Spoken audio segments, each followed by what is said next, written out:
বন্ধুরা আজকে আমি যে বিষয় নিয়ে কথা বলছি সেটি আপনারা ভিডিও থাম্বনেল দেখে বুঝে গিয়েছেন যে আমি কী বিষয় নিয়ে কথা বলছি।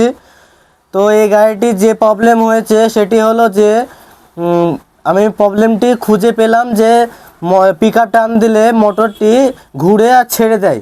তো এই গাড়িটিতে আমি রোগ খুঁজে যেটা পেলাম সেটা হলো মোটরটি যখন খুললাম মোটরের ভিতরে অনেক তেল ছিল, তার কারণে মোটরটি ঘুরছিল না। তার জন্য আমি এই গাড়িটির মোটরটি খুলে ফেলে একেবারে পেট্রোল দিয়ে ভালো করে ধুয়ে রোদে শুকাতে দিয়েছি।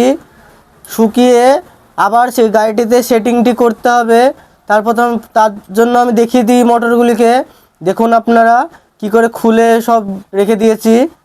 আর লক্ষ্য করবেন যে আমি কিভাবে কি করছি কাজগুলো।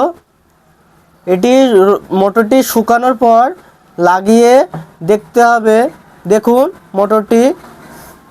মোটরটিতে এখনও অয়েল আছে, ওটি ঝরে যাবে তখন আমি লাগিয়ে নেব গাড়িতে। একটু শুকিয়ে গেলে হবে, না হলে যদি অয়েল থাকে তাহলে গাড়িটির মোটরটি ঘুরবে না। আর যদি এই তেল থাকা অবস্থায় যদি আমি মোটরটি গাড়িতে লাগিয়ে দিই তাহলে মোটরটি ঘুরবে না অত, আর অন্য সমস্যা হয়ে যেতে পারে। তার জন্য অবশ্যই মোটরে যদি তেল ঢুকে তাহলে আপনারা পেট্রোল দিয়ে ভালো করে ধুয়ে নেবেন। ধুয়ে নেওয়ার পর ভালো করে রোদে শুকাতে দেবেন, নাহলে হাওয়া মারবেন যেন মোটরটি ভালোভাবে শুকিয়ে যায়।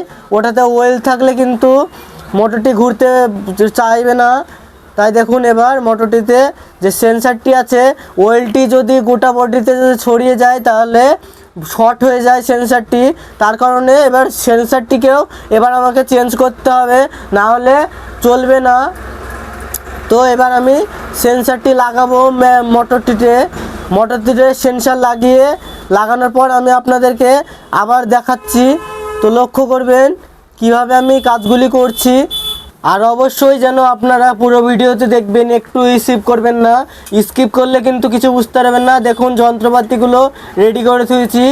এবার আমি ঝালাই মেরে রেখে দেব, দিয়ে লাগানোর সময় আমি আপনাদেরকে দেখিয়ে দেবো যে কিভাবে আমি করেছিলাম। এবার এই গাড়িটিতে এই সেন্সারটি লাগাবো আমি। দেখুন সেন্সারটি রাখলাম। আর আপনারা যেন ওয়াশ করার পর ওই যে পুরনো সেন্সারটি ছিল ওটি লাগিয়ে দেবেন না, নাহলে যে রোগ ছিল সেই রোগই থেকে যাবে। তার জন্য অবশ্যই যেন সেন্সারটি লাগাবেন। দেখুন আমার সেন্সার লাগানো কমপ্লিট হয়ে গিয়েছে। এবার সেন্সারের এই কোলগুলিতে ভালো করে আটকিয়ে দিবেন, যেন সেন্সার ঠ্যাংগুলো যে 3টি ঠ্যাং থাকে সেটি যদি উঠে যায় তাহলে কিন্তু সেন্সারটি যে ছেড়ে দিচ্ছিল সেটাই আবার ছেড়ে দেবে গাড়িটি, কোনো মোটরটি ঘুরবে না। তাই অবশ্যই যেন সেফটি বেল্ট দিয়ে ভালো করে সেন্সারগুলোকে বেঁধে নেবেন। এবার আমি গাড়িতে সেটিং করে দিয়েছি। গাড়িটিকে এবার স্টার্ট দিয়ে আমি দেখিয়ে দেবো আপনাদেরকে। লক্ষ্য করবেন যে আমি কিভাবে গাড়িটিতে চালাচ্ছি। দেখুন এখানে আমার কেবিলগুলো ভালোভাবে সেট করে নিয়েছি। যেভাবে ছিল গাড়িটিতে উল্টো করে লাগালে কিন্তু ম্যাচিং হবে না। আর যদি অন্য করে উল্টো পাল্টা লাগিয়ে দেন তাহলে মোটরটি নাও ঘুরতে পারে বা ঘ্যার ঘ্যার করে শব্দ হতে পারে। দেখুন এবার আমি অ্যাক্সেলেটার টেনে দেখিয়ে দেবো যে গাড়িটি চলছে কি। দেখুন গাড়িটির চাকাটি ঘুরতে লেগেছে, কোনো অসুবিধাই নেই, ভালোভাবে ঘুরছে। দেখুন আমি একটু কাছ থেকে দেখিয়ে দেবো এবার আপনাদেরকে কাছে গিয়ে। তো লক্ষ্য করবেন দেখুন মিটারে স্পিড উঠেছে 44 পর্যন্ত, 43 44 ছেড়ে দিচ্ছি, আবার কেটে যাচ্ছে। দেখুন চাকাটি সুন্দর ঘুরছে। এভাবে আপনারা কাজ করতে পারেন। আর যদি ভিডিওটি ভালো লেগে থাকে অবশ্যই লাইক করতে ভুলবেন না, চ্যানেলটিকে সাবস্ক্রাইব করে রাখবেন যেন আমার প্রত্যেকটি ভিডিও আপনাদের কাছে পৌঁছে যায়। তো অসংখ্য ধন্যবাদ বন্ধুরা এই ভিডিওটি দেখার জন্য আপনাদের।